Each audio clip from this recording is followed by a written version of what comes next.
Hello everybody, welcome back to my YouTube channel. Now today we are going to continue the remaining part of the essay in praise of the chimney sweepers or the praise of chimney sweepers, written by Charles Lamb. Now this is Saloop, the precocious hobwoman's darling. So अभी तक हमने देखा था कि एक विशेष प्रकार की लकड़ी है यूकलिप्ट सैसफ्रास जिससे सलूप बनता है, और अब उसके बारे में थोड़ा सा और बता रहा है लैम्ब में कि ये सलूप है द प्रीकॉकियस हर्ब वुमेन मतलब जो बागवानी का काम करती है वो औरत, गार्डनर ही बोल सकते हैं, आगे आएगा गार्डनर, ना कि हम मेल के लिए भी यूज़ कर सकते हैं। तो जो अर्ली मॉर्निंग काम करने वाली हर्ब वुमेन होती है उसकी डार्लिंग है ये, उसकी प्रिय है saloop. The delight of the early gardener, और जो माली काम करता है सुबह सुबह जल्दी, उसकी भी ये डिलाइट है। Who transports his smoking cabbages by break of day from Hammersmith to Covent Garden's famed piazzas, ये पिज़्ज़ाज होना चाहिए था। नाउ सी वो कहता है कि गार्डनर जो अपनी स्मोकिंग का मतलब यहाँ पे धुआं उड़ाती नहीं है, बट सुबह सुबह का टाइम है तो जो भाप निकलती है उसकी बात हो रही है यहाँ पे, तो ताज़ी भी बोल सकते हो आप। तो अपनी जो ताज़ी गोभी है, कैबेज है, बाय ब्रेक ऑफ डे, सूर्यास्त के ठीक पहले का टाइम, हैमरस्मिथ से लेकर कोवेंट गार्डन्स फेम्ड पिज़्ज़ाज, कोई शॉप है उस शॉप पे पिज़्ज़ा बनते हैं, वहाँ पे कैबेज लगती होगी, उस कैबेज यूज़ किया जाती होगी मतलब, तो वहाँ पर ये जो गार्डनर है ये अपनी कैबेज को क्या करता है, ट्रांसपोर्ट करता है। याद रखना, ये भी क्वेश्चन बन सकता है। Hammersmith to Covent Garden. The delight, ये आनंद है, खुशी है। एंड ओ आई फियर, ओ मुझे डर है। टू ऑफन द एनवी, और ये ईर्ष्या का कारण बनती है। ऑफ द अनपेनिड स्वीप, हमारा जो गरीब स्वीपर है उसके। एनवी का कारण क्यों भाई? Because he is not able to afford, because he doesn't have the money required to buy the sloop or this drink. So this is, or the sloop is actually a reason of envy. Him, उसे, shouldst thou happily encounter, happily if मतलब probably encounter मिले, अगर तुम्हें वो कहीं मिल जाए, with his dim visage pendant over the grateful steam, इस भाप के ऊपर, आनंददायी भाप के ऊपर उसका जो धुंधला सा मतलब परेशानी से मारा हुआ धुंधला चेहरा, बेचारे वाली फीलिंग आ रही है यहाँ से। पेंडेंट ओवर, लटका हुआ, ये स्टीम के ऊपर, मैंने आपको बताया भी था, पहले भी आया था ये, कि वो उसकी खुशबू से ही काम चला लेते हैं। तो अगर आपको कभी उसकी वो कभी मिल जाए अपना चेहरा झुकाए हुए इस स्टीम के ऊपर, regale him with a sumptuous basin, तो उसे आप संतृप्त कर देना, उसे पिला देना, मतलब sumptuous स्वादिष्ट basin cup. It will cost thee but 3 half pennies, तो तुम्हारे कितने लगेंगे? 1.5 पेंस लगेंगे, 1.5 पेंस। वाई हाफ पेनीज कितनी है? 3, तो कितने हो गए? 1.5, 1.5 पेंस लगेंगे आपको सिर्फ। And a slice of delicate bread and butter, और उसे स्वादिष्ट ब्रेड और बटर की एक स्लाइस भी खिला देना। एंड एडेड हाफ पेनी, और एक हाफ पेनी और लग जाएगी, 2 पेनी होगी कुल मिला के, 2 पेंस। सो में, ताकि द culinary फायर्स, आपकी रसोई की जो आग है, east of the overcharge secretions from the worse place hospitalities, तो तुम्हारी जो वर्स प्लेस का मतलब होता है बुरी, हॉस्पिटैलिटी मैंने अतिथि सत्कार हिंदी में बोलेंगे इसको। तो आप अपने गेस्ट के लिए जब चिमनी खाना बनाते हैं, चिमनीज़ में उसमें सूट लग जाता है, उस कारण से तुम्हारी जो चिमनीज़ हैं जो ओवरचार्ज हो गई हैं सूट से, है ना, curl up a lighter volume, कम धुआं निकले उससे, टू द वेल्किन, वेल्किन मने sky. So may the descending soot never taint thy costly well ingredienced soups, तुम्हारे जो महंगे महंगे, वेल इंग्रेडिएंट्स का मतलब होता है जिसमें अच्छे अच्छे सामान डाले गए हों, है ना, अच्छी अच्छी वस्तुएं डाली गई हों, वो महंगे सूप जो हैं कभी भी तुम्हारे ख़राब ना हो, उन पे कभी भी तुम्हारी चिमनी का सूट आकर काली खाकर ना गिरे। Not the odious cry quick reaching from street to street, ना ही वो जो बुरी आवाज़ है जो बहुत जल्दी से पहुंच जाती है एक गली से दूसरी गली में, of the fired chimney, chimney जलाने से जो होती है, invite the rattling engines from 10 adjacent parishes. ये प्रशासन का मामला हो गया है, बिकॉज अगर किसी की चिमनी बहुत ज़्यादा धुआं निकाल रही है तो you know some of the members of the management or what should we call it, प्रशासन जो है, चाहे वो पुलिस मान लो उसको, चाहे वो शेरिफ मान लो, वो आएंगे तो क्या होगा, to disturb for casual scintillation thy peace and pocket. तुम्हें डिस्टर्ब करने के लिए, सेंटिलेशन का मतलब लाइट होता है वैसे तो, लेकिन यहाँ पे चिमनी के लिए लेंगे दाई पीस एंड पॉकेट, तुम्हारी शांति को भी और तुम्हारी जेब को भी। मतलब ये है कि तुम्हारा इसको सलूब पिलाना और ब्रेड खिलाना बटर के साथ तुम्हें फ़ायदा ही पहुंचाएगा। तुम्हारे 2 पेंस लगेंगे सिर्फ, लेकिन तुम्हारी जो चूल्हे की आग है वो हमेशा अच्छी जलती रहेगी, चिमनी तुम्हारी ख़राब नहीं होंगी, तुम्हारे सूप ख़राब नहीं होंगे, और तुम्हारी चिमनी चूँकि सही जलेंगी तो तुम्हें प्रशासन द्वारा जो व्हीकल भेजे जाएंगे तुम्हारी चिमनी के लिए, उसका बोदरेशन या उसका टेंशन जो बोल सकते हैं अपन, तुम्हें नहीं होगा, और तुम्हारी शांति बनी रहेगी, तुम्हारी पॉकेट भी बनी रहेगी। तुम अब नेचुरल सी बात है कि ये चिमनी स्वीपर बच्चे हैं, ये ज़्यादा पैसे नहीं लेते होंगे, लेकिन अगर यही काम प्रशासन करेगा तो ज़्यादा पैसे लगेंगे।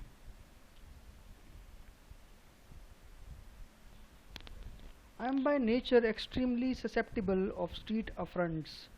मैं नेचर से ही, लैम्प अपनी बात बता रहा है ये, कि मैं नेचर से ही जो है गली में जो आपको बातें सहने को मिलती हैं, अफ्रंट्स मैंने सामना आना नहीं, जो बातें सहने को मिलती हैं आपको, the jeers and tones of the populace, और ख़ासकर जो पॉपुलेस है, जो हमारे जनता है, आसपास के लोग हैं, उनके जो टोन्स हैं, उनके जो उपहास हैं, उसको मैं बहुत ही ससेप्टेबली लेता हूँ, मतलब बहुत ही ज़्यादा सहन नहीं करने वाला हूँ, तो मुझे सहन नहीं होते मुझसे, है ना।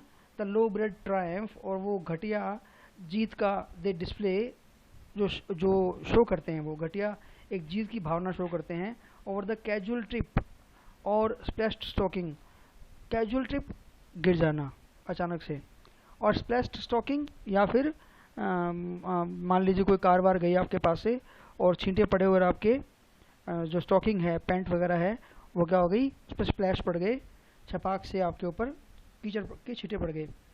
ऑफ ए जेंटलमैन, किसी भद्र पुरुष की। मतलब ये सब चीज़ें मुझे पसंद नहीं है कि अगर मैं गिर जाऊँ, कोई मेरा मजाक उड़ाए, या मेरी स्टॉकिंग, अगर मेरी पैंट्स जो हैं अगर वो उन पर छींटे पड़ जाएँ तो कोई हंसे, मुझे ये बर्दाश्त नहीं होता। Yet can I endure the jocularity of a young sweep, परंतु मैं एक छोटे चिमनी स्वीपर की उपहास को एंड्योर कर सकता हूँ, सहन कर सकता हूँ, with something more than forgiveness, माफ़ी के भाव से कहीं ज़्यादा अपने मन में रख कर। मतलब मैं ये नहीं कहूँगा कि अगर कोई स्वीपर मेरे पे हंसे तो मैं उसको माफ़ कर दूंगा, नहीं, ये नहीं, ये भाव नहीं, मेरे अंदर कहीं ज़्यादा बड़ा भाव होता है इससे। वो क्या होता है अपन बात करेंगे अभी। In the last winter but one मतलब पिछली से पिछली सर्दियाँ, जब बट वन आ जाता है ना लास्ट के साथ, तो उसका मतलब होता है सेकंड लास्ट या उससे पीछे वाला। Pacing along Cheapside is the name of a place, याद रखना। जब मैं तेज़ी से चल रहा था चीप साइड के साथ, चीप साइड के अंदर या चीप साइड में, विद माई अकस्टम्ड प्रेसिपिटेशन, जो मेरा सामान्यतः पसीना होता है उसके साथ। व्हेन आई वॉक वेस्टवर्ड, जब मैं वेस्ट की तरफ वॉक करता हूँ। A treacherous slide brought me up on my back, एक खतरनाक या चौंका देने वाली जो स्लाइड थी, पैर फिसलना था, brought me up on my back, उसने मुझे मेरी पीठ पे ला दिया, मतलब मैं पीठ के बल गिर गया। इन एन इंस्टेंट, एक ही क्षण में। I scrambled up with pain and shame, I gathered myself, scrambled up gather करना अपने आप को, और मैं दर्द के मारे और शर्म के मारे जो है एकदम अपने आप को मैंने खड़ा किया। Enough yet outwardly trying to face it down, परंतु फिर भी बाहर से मैं इसको ना दिखाने की कोशिश कर रहा था। होता है ऐसा, हम जब गिर जाते हैं तो हम क्या करते हैं, फटाफट खड़े होके वहाँ से निकलने की कोशिश करते हैं, जैसे कि कुछ हुआ ही ना हो, as if nothing had happened, जैसे कुछ हुआ ही ना हो। वैन द रोगिश माने मिस्चीवियस, शैतानी से भरी, ग्रिन हंसी, of one of this young wits encountered me, ये जो यंग विट्स हैं मतलब जो ये चिमनी स्वीपर्स हैं उनकी जो मिस्चीवियस शैतानी हंसी जो है मेरे कानों में पड़ी या उससे मेरा सामना हुआ। देयर ही स्टूड, वो खड़ा था वहाँ पे, पॉइंटिंग मी आउट, मेरी तरफ इशारा करते हुए, with his dusky finger to the mob, वो जो भीड़ थी उसको बता रहा था अपनी डस्की मने धूल भरी या कालिक भरी उंगली से। And to a poor woman, एक बेचारी सी औरत थी, गरीब सी, आई सपोज हिज मदर, शायद उसकी मदर थी इन पर्टिकुलर, खास तौर पर। Till the tears of the exquisiteness of the fun, जब तक कि उसकी आंखों में आंसू, एक्सक्विसिटनेस का मतलब जो बहुत ज़्यादा एंजॉय करना होता है, फन का मतलब भी क्या होता है, एंजॉय करना, तो मतलब जब तक उसकी आंखों में जो वो आनंद के आंसू थे, सो ही थॉट इट, शायद वो ऐसा सोच रहा था, वर्क देमसेल्फ आउट, बाहर आ गए, at the corners of his poor red eyes, उसकी बेचारी लाल आंखों के, red from many a previous weeping, बहुत बार रोने से, बार बार, एंड सूट इन्फ्लेम्ड, और कार्लिक से इन्फ्लेमेशन होने के कारण भी, कार्लिक से रिएक्शन होने के कारण भी, yet twinkling through all with such a joy, फिर भी वो अपनी आंखों को खोल बंद कर रहा था, मतलब बार बार खोल रहा था, बंद कर रहा था, इतने आनंद के साथ, स्नैच्ड आउट ऑफ डेसोलेशन, जो उसने अपने अकेलेपन से खींच के बाहर निकाला था, वो आनंद जो उसने अपने अकेलेपन से मतलब छीना था। दैट होगार्थ, होगार्थ पेंटर का नाम है। अब मतलब लैम्प बोलने वाला था कि होगार्थ पेंटर अगर उसे देखता तो पेंटिंग जरूर बनाता, ये बोलने वाला ही था लैम्प कि अचानक उसको कुछ याद आ गया। दैट होगार्थ की होगार्थ, but होगार्थ has got him already, परंतु होगार्थ ने तो उसको पहले से ही देखा हुआ है, मतलब उसने मिस नहीं किया। How could he miss him, वो उसे मिस कैसे कर सकता है। In the March to Finchley, painting का नाम है ये, March to Finchley. Grinning at the pieman, जो कि पाईमैन जो होता है उस पर क्या कर रहा है, पाईमैन अपन बोल सकते हैं रिलीजियस ऑर्डर के व्यक्ति होते हैं, एक्लेसियास्टिकल ग्रुप के व्यक्ति होते हैं, उस पर वो हंस रहा है। और आप देख सकते हैं ये होगार्थ की पेंटिंग है, मार्च टू फिंचले बाय होगार्थ।